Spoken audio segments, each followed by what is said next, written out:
So yan, 30 talang binata yan. Okay na yan mga kabarangay. So, wait natin yan mga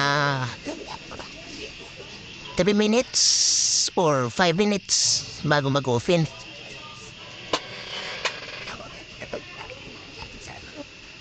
So yan, wait natin. 10 tapos na, set up na natin.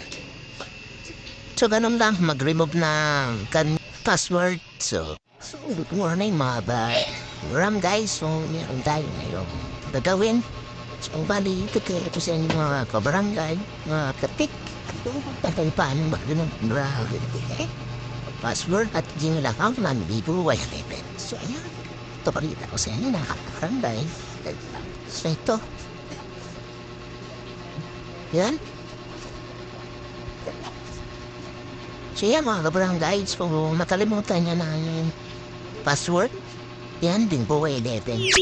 So remove natin ito mga kabarangay sa free tool na gagamitin natin sa pagtanggal ng password at saka Gmail account. So, samahan niya po mga kabarangay. Let's go! Ito tayo sa ating computer mga kabarangay. So, yan. So, punta tayo sa ating Firefox.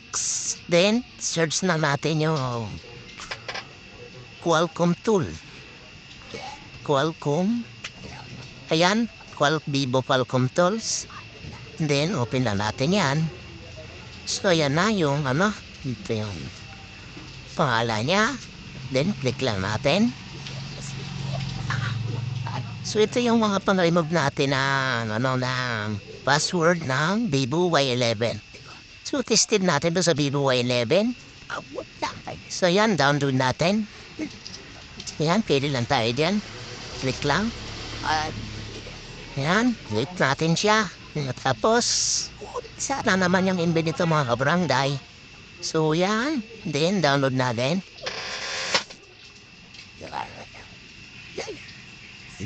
Yan, pagka-download natin yan. So, yan mga kabarangay. Extract natin yan. Pagka-extract. Extract lang natin yan. Ayan, nandun na sa baba. So, ayan, sa baba, hanapin natin yung in-extract natin. So, ayan. Yan na yung Qualcomm. Qualcomm tool din na sila na pangalan, naka-folder yan. So, ayan. Then, open lang natin. So, install lang natin yan. So, makikita yung mga kabarangay yan na yung lumabas niya. Ito yung kulay. Ito, kulay black. So, remove natin to. So, ayan, pili tayo dyan. Ito yung sa Vivo Y11. So, 1. Click lang natin yung 1. Pero bago natin i-click yan, i-tick muna natin to. Yung Y11. So, test point natin to mga kabarangay. Remove natin yung battery. Ayan, pagka-remove. Test point natin. Ito, test point natin. And then, ready na natin yung ready natin yung USB. Yan, ready natin yung USB. Test point muna natin sa kasaksak. Dapat ma-detect dito mga kabarangay. So, ready na natin yung device manager. Yan. Yan, para once na detect siya. Yan, abangan natin dyan na lumabas yung port. Yan, abangan natin dito. Lumabas ang port niya. So, titipin natin to. Split muna natin dito mga kabarangay.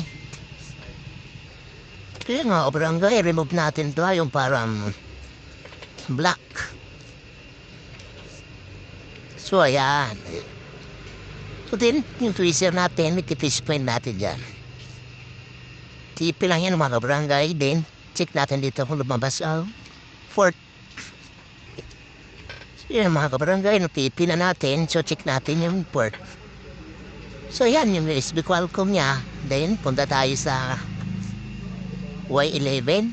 Ayan. Number 1, click lang natin. Number 1. Type natin 1. Type natin yung 1 dito. 1. So, enter lang natin. Enter natin mga barangay.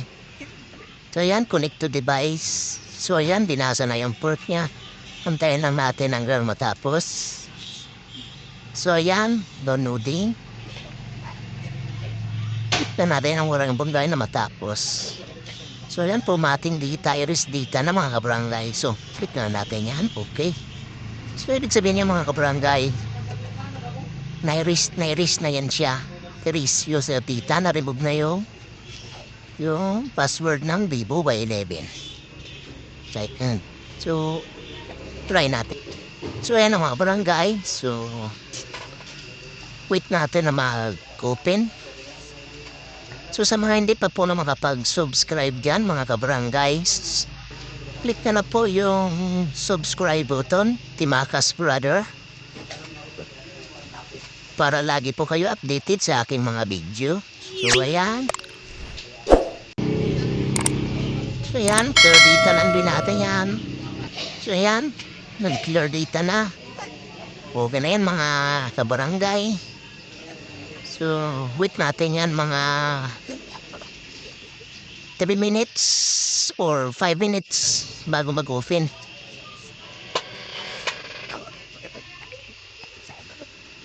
So, yan, wait natin.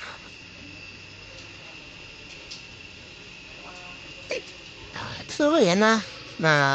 Tapos na, set up na natin. So, ganun lang, mag-remove ng kanyang password. So, escape lang yan. Ano lang mag-remove ng kanyang password mga kabarangay. So, please like and subscribe my channel. So, thank you.